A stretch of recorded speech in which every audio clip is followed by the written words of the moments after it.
और हजरत अबू बकर सिद्दीक का जमाना था। अब खलीफा थे, खलीफा आखिरी गल खलीफतुल मुस्लिमीन थे। कोई बंदा आया ओ शाम तो टुरदा टुरदा आंदा तुसी अमीरुल मोमिनीन जे, मेरे उत्ते को कर्ज चढ़ गया, को मेरी मदद करो।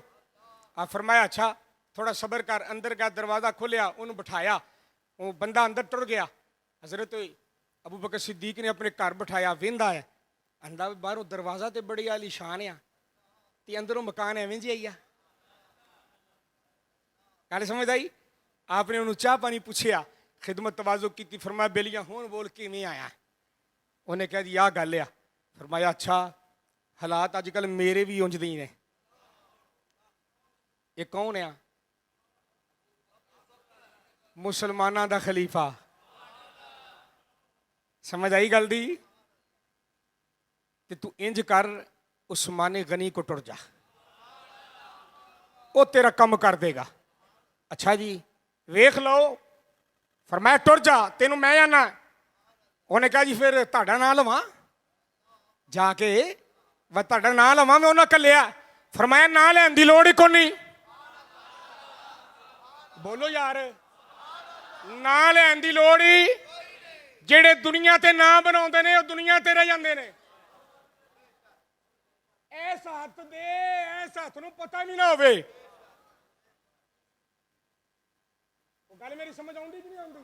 फरमाया लोड़ ही कोनी, तू तुर जा। ये बंदा इत्थों निकलिया, हुण पता करदा करदा हजरत उस्माने गनी दे बूहे ते पहुंचिया ते जनाब अंदर हजरत उस्माने गनी अपने बच्चों नूं डांटन दिया। हुण ओए तुहाडी हवा बड़ी खराब हो गई आ, एक दुध पींदे जे, दूजा दुध विच शहद पाउंदे जे।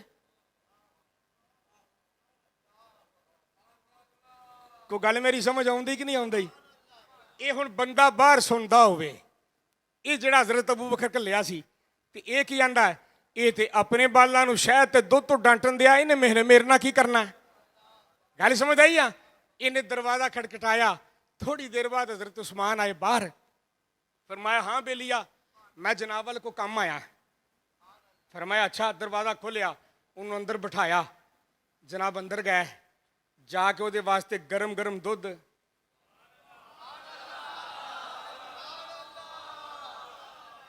तुसी बोलते नहीं जे यार, हैं गरम गरम दुध विच सुटिया शहद, ते गरम दुध विच शहद सुट के ना ते शक्कर जनाब अलहदा रख के ते हजरत उस्माने गनी हाथ फड़िया ते आ गया। अच्छा ला बेलिया पहलो ऐ ते पी ना, ते बाकी गल्लां बाद च करांगे। समझ नहीं आई? ये हुण जिस वेले इन्हें वेख्या ना दुध ते शहद, ते दिल च की आंदा अपने बालां नाल लड़दा सी हैं, ते मैनू वेखो पियाउण दिया आ। हजरत उस्माने गनी का जुमला सुनना, ये हुण दिल च सोचन दिया। फरमाया बेलिया सोच कुछ ना, दुध पी। जेड़े महरम राज हकीकत दे और राजी हकीकत खोल दे ही नहीं, और जिन्ना वेख्या नहीं वो करन गल्ला, जिन्ना वेख्या वो ते बोल दे।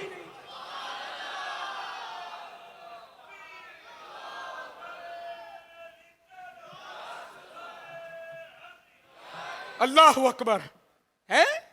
फरमाया बेलिया सोचना, दुध पी। ये हुण जनाब दुध शुद्ध पी के जिस वेले हटिया ना, ते आप की आंदे ने यार पहलों तो मैं तेरे को माफ़ी मंगना, तेनों ढेर लग गई, बाहर खलोते हाँ, मैं बच्चों को गल समझाउण दिया सा। हाय हाय मैं सदके जावां, मैं बच्चों कोई गल समझाउण दिया सा, ते हुण दस बई किवें आया से? उन्हें कहा जनाब आ गल मेरे उत्ते कर्जा चढ़ गया ते 3000 अशरफियाँ चाहिए ते बड़ी लोड़ है जनाब। उन्हें कहा ठीक है 1 मिनट खलो। हुण हजरत उस्माने गनी ने दरवाज़ा खोलिया। जिस वेले दरवाज़ा खोलिया तो अगे खादम नजर आया। आपने उन्होंने सिर्फ इशारा किया। इशारा। मिनट गुजरे 3, दरवाज़ा खड़किया। फरमाया केड़ा है? उन्हें कहा जी खादम। आपने बेली ने कहा चल उठ बेलिया तेरा काम हो गया।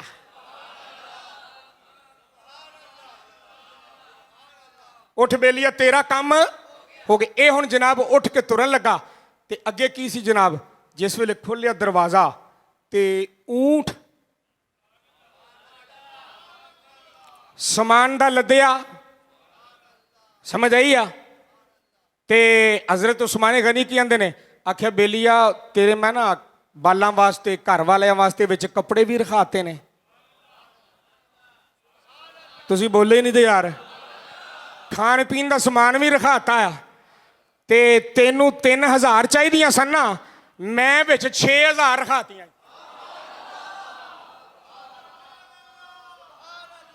ਕਿੰਨੀਆਂ ਰਖਾਤੀਆਂ? 6000। ਉਹਨੇ ਕਿਹਾ ਅੱਛਾ ਜਨਾਬ, ਤੇ ਇਹ ਜਿਹੜਾ ਊਂਠ ਆ, ਉਹਨੇ ਕਿਹਾ ਇਹ ਵੀ ਤੇਰਾ? ਉਹਨੇ ਕਿਹਾ ਨਹੀਂ ਜਨਾਬ, ਤੁਹਾਡੀ ਮਿਹਰਬਾਨੀ, ਮੈਂ ਇਹਨੂੰ ਲੈ ਤੇ ਜਾਵਾਂਗਾ, ਮੁੜ ਵਾਪਸ ਕੌਣ ਕਰੇਗਾ?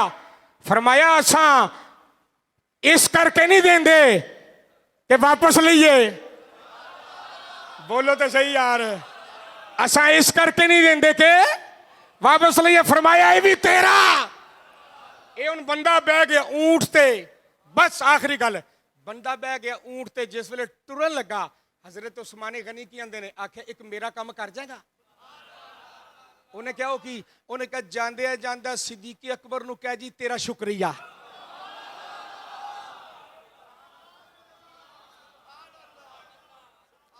ਕੋਈ ਗੱਲ ਮੇਰੀ ਸਮਝ ਆਈ ਹੈ ਕਿ ਨਹੀਂ ਆਈ?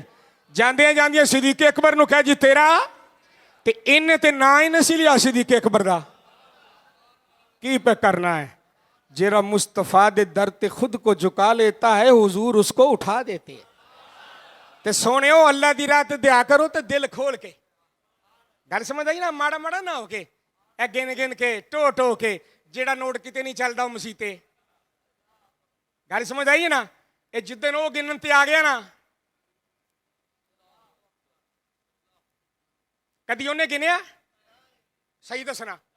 अच्छा असी बेनमाजी भी होइए, असी परले दर्जे दे चवल भी होइए, ईमान ना दसना फिर भी देंदा कि नहीं? नमाज बोल यार, हैं क्यों देंदा कि नहीं? ते सुभान अल्लाह, ओनू फिर साडे नाल प्यार किन्ना है। ते तुम ही ओदी राह ते जदों दिया कर ते दिल इस करके कि ओनू देना ही, सानू नहीं। गल समझ आई है? जे सानू देना ही तो बेशक ना दे, हाँ ये ओनू देना ही। मैं युकरिदुल्लाह करदन हसनन फयुदाइफहु लहु अदाफन कसीरा। फरमाया तुहाडे विचों किहड़ा है जिहड़ा रब नूं कर्ज देवे? रब नूं कर्ज? बाबा जी कोई गल नहीं समझ आउंदी यार। रसूलुल्लाह दा की मतलब है? फरमाया जिहड़ा रब दी राह ते देंदा है वो कर्ज देंदा ते फयुदाइफहु लहु अदाफन कसीरा। फिर क़यामत दे दिन अल्लाह बढ़ा चढ़ा के वापस करेगा।